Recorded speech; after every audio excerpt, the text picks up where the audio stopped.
What's up mga kapuso? Ito po ang mga ganap na dapat po natin abangan dito lamang po sa ating kapatid dahil nga po kapanapanabik na ang bawat eksena dito mga kapuso. Sobrang nalungkot nga si Belle dito sa sinabi ni Rosel sa kanya na mag-iwasan muna silang dalawa dahil nga po pinapili siya ni Tali at syempre si Tali ang pinili ni Rosel dahil nga hindi pa niya alam hanggang ngayon na si Belle nga ang kakambal nitong si Tyron. At nagyakapan nga po ang dalawa at naiiyak nga sila mga kapuso at nagtaka nga si Tyron kung bakit ganoon ang sinabi ni Rosel dito kay Belle. Ngunit sinabi naman ni Belle na naiintindihan niya ito at sinabi pa niya na sana si Rosel na lamang daw ang umampon sa kanya. Tingnan nga naman ang lukso ng dugo ng mga kapuso.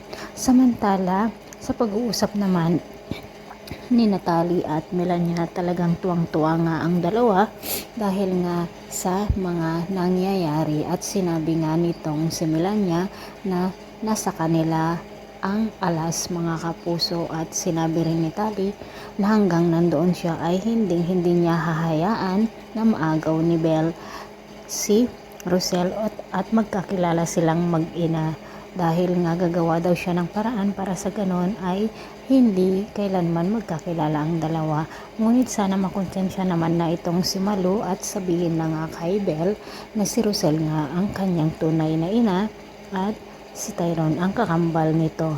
Mga kapuso, sa pag-uusap naman ni na Chris at Jacinta, nasabi nga ni Jacinta na alam niyang naaawa siya dito kay Tyron at alam niyang gustong gusto na niya ang kalinga ng isang ama at nasabi nga ni Chris na baka daw iniisip ni Jacinta na siya ang ama nito, ngunit hindi naman talaga maisip ni Chris na siya nga talaga ang ama ni Tyron at natanong nga niya kay Tyron kung ano nga ang birthday nito at nag-imbestiga nga sila mga kapuso nang malaman ni Chris na magka-birthday nga sila nitong si Belle.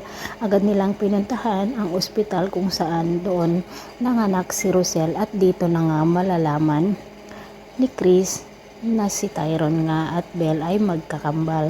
Mga kapuso, pakaabangan po natin ang bawat yugto dito lamang po sa ating kapatid. Maraming salamat. Bye bye.